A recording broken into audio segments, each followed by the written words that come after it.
Hi, I'm Jenny. And I'm Rob. And we're here to do our week two check-in for a Trope-ical Readathon. So we're going to be talking about what books we've read in the second-ish week because we're uploading this late again. And so we're going to cover, I think, what we read today as well. So we're recording this on Tuesday. August 16th. August 16th. Well, there we go. Am I going first? Sure, yes, you have so many books. Okay, so the first book that I read this week was Queen of the Tiles by Hannah Alcaf. And I rated this 3 stars. I read it for the recent Lost trope because it's about her it's about her grieving for her best friend who just passed away and kind of trying to figure out the mysterious circumstances for her best friend's death. I listened to this on audiobook and I super didn't like the audiobook narrator.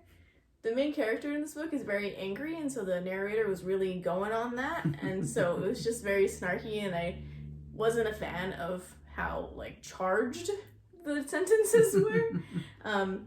But I rated this 3 stars because I didn't really understand why everyone cared so much about the person who passed away, because she just seemed like a terrible person in every flashback and in every passage about her, so I couldn't understand what that was about. Do another. Okay, the next book I read is a book that we don't own, and it is the Unpopular Vote by Jasper Sanchez. I rated that one 4 stars. This was a good book. It's about this trans pansexual boy who is the secret son of a politician. Secret because the politician is transphobic and doesn't want people to know that he has a trans son, and he runs for school president, and so it's about all that drama. The reason I rated this 4 is because there were several times where I felt like the author forgot that the mom was in the scene. I super didn't understand the mother's character. Sometimes she would be there and be like, I'm super supportive, and then something would go down and she just disappears from the scene, and I'm like, where are you, Mom? So I didn't understand what that was about. Alright, sure, I'll do one. The first book I read is a book we do not own. It is The Stone Sky by N.K. Jemisin.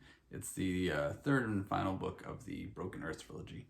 And so it kind of concludes that. It's me celebrating you finishing a series. I finished a series. Yay! Yeah, I really liked it. I rated it 4 stars. It was a good series. Cool. Very, very interesting. A lot of really interesting storytelling and stuff in that. Okay. The next book I read was Ballad and Dagger by Daniel Jose Older. This is a book that we randomly got at a thrift store, I think for $2, and it was 100% a cover buy. I was like, look at how hot that cover is. We need to get this book. I rated this 4 stars. It's super interesting. It has a really interesting premise, and so I'm really excited to continue the series. So we have to find the other books of this. What's the premise?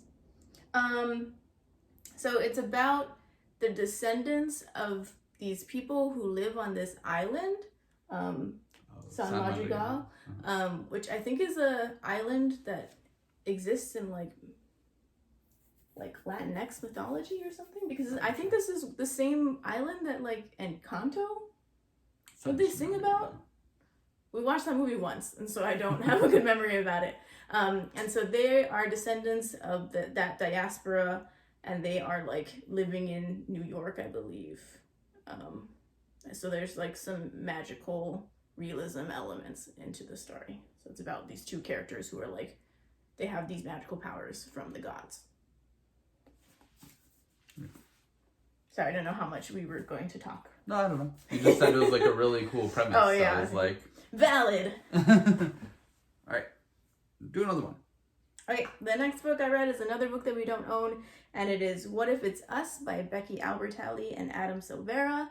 I was going to read this book a few years ago, and then I read the entire plot online and was like, nah, I don't need to read that. And then the library had it, so then I read it anyways. I actually rated it 4.5 stars. I wasn't expecting to enjoy it as much as I did, and then I really enjoyed it. So I thought it had a lot of good messages about what it means to be in a relationship and what it means to compromise and let go and things like that. Cool. All right. Next one. Jenny's been wanting me to read this one so we can watch the movie. I had not read it yet. And so we listened to it on audiobook together as we did a puzzle. So The Fault in Our Stars by John Green. So yeah, I really liked it actually. What did you rate it? 5 stars maybe? Oh yeah, you did. Yeah. I didn't rate it because I've already read it. But when I read it back years ago, I rated it 4 stars. So yeah, this is a book that I've been wanting to watch the movie, but I asked Rob if he'd be interested in reading the book before we watched the movie, and he said yeah, so I've just been like, read the book! And so finally, I was like, okay, how about if we read the book together on audiobook while we do a puzzle, and then that's how we finally got this done. Yeah. I haven't been saying what prompts I read things for. It's not very interesting though, because I think I read The Stone Sky. I think I used the Dark Academia prompt because I use it as borrowed book, and then I listened to this on audiobook. And so I used the mixed media alt prompt, which is listen to an audiobook or ebook or read an ebook. So very boring, but they fit the prompts. I haven't been saying what prompts because none of these books were on my TBR, so I haven't been using them for prompts except for Jenny just reads the first one that I talked about.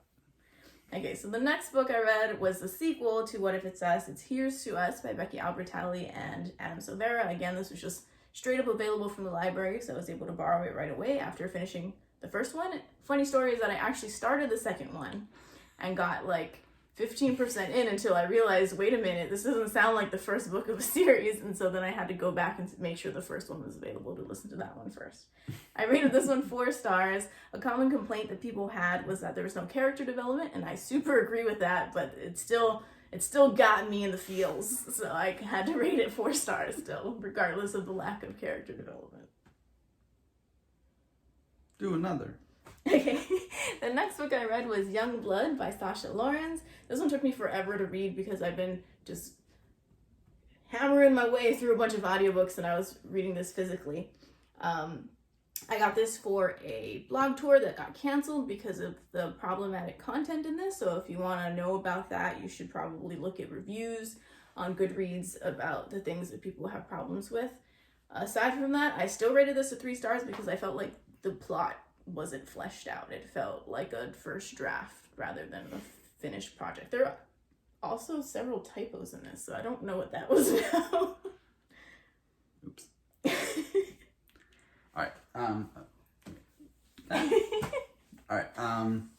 Finally, just not that long ago, like 20 minutes ago, I finished Good Girl, Bad Blood by Holly Jackson. This is the second book in the Good Girl's Guide to Murder series. And so I read it for the Found Family alt prompt, which is book in a series. I'm being very boring with my prompts.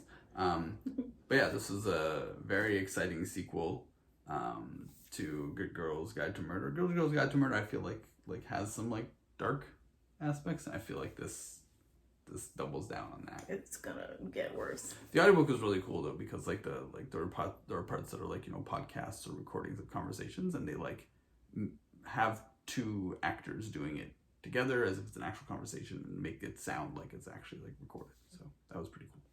Yeah, this is a series that I really enjoyed, and it just keeps getting darker and darker. You keep thinking that it's gonna stop getting darker, and nope, it just keeps going.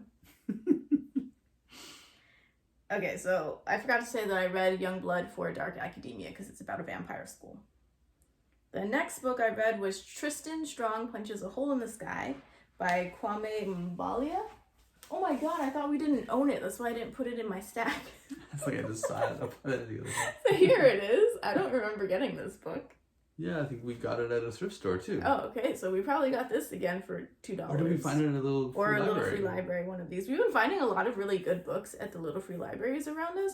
There are a ton in Chicago. We go on a walk and we just walk past like a ton. Tens of them.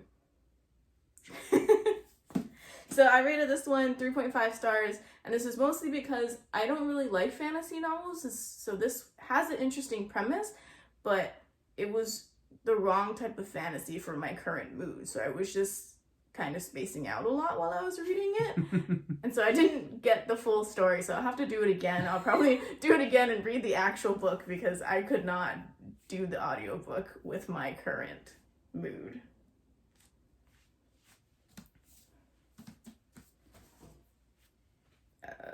I lost my place. Okay, the next book I read was The Fault in Our Stars, which Rob showed already. I said I didn't rate it anything because I've already read it. And then I read Dear Evan Hansen, which it says 20% off. And I think that's a Barnes & Noble sticker, but we got this at a little free library, right? Yeah, maybe. Recently, right? Yeah, we recently picked this up at a little free library. I rated this one 3.5 stars. It is just entirely based on the miscommunication trope. It's about this boy who writes a letter to himself and his classmate steals it and then dies, and so everyone thinks that that's the classmate's suicide note, and the boy doesn't correct them, and that's just everything just goes downhill from there, as you could expect. So that's what this book is based off of. I don't like the miscommunication trope. I immediately, once I realized what the premise was, messaged Rob and said you would hate this book because he absolutely hates the miscommunication trope. So if you're not one for that, you probably want to skip this. And then the last book that I read, I just finished it like 30 minutes ago, and that is City of Ashes by Cassandra Clare. This is a reread. I read like the first 3 books of the Mortal Instruments series when I was in college and undergrad, and stopped because I was like, what the heck's going on? There's so many books and there's so much incest and like what?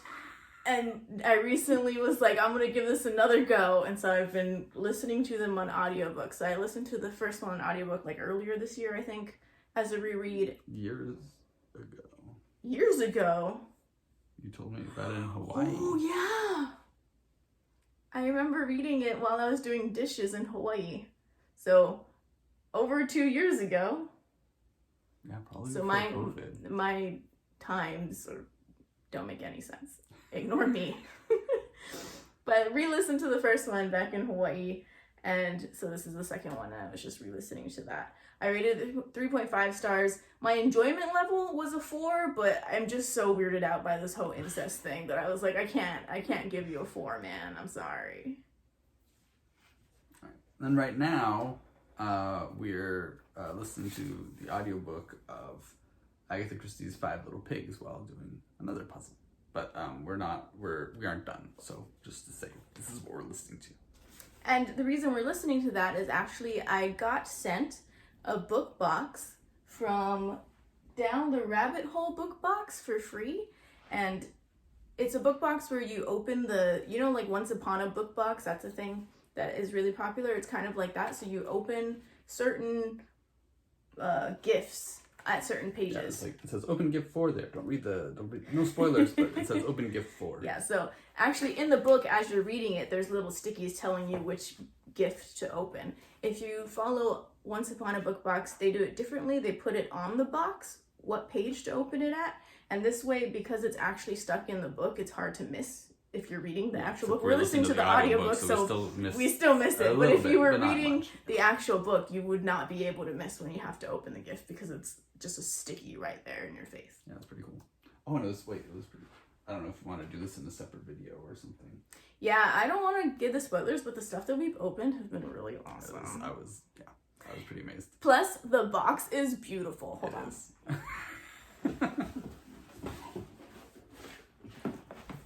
This is the box. It's really nice. And this is the inside of the box. Isn't that gorgeous? Yeah, my only critique is the length of the URL. The URL's hilarious. Yeah, it's Down the Rabbit it's Hole. It's on like here, I think. Oh, no, it's up here. Yeah, it's Down the Rabbit Hole bookboxmonthly.com, which is hilariously long. Yeah. Descriptive. In case you had no idea what they were. Yeah, I think that's it. Yep. All right. Thanks for listening to us.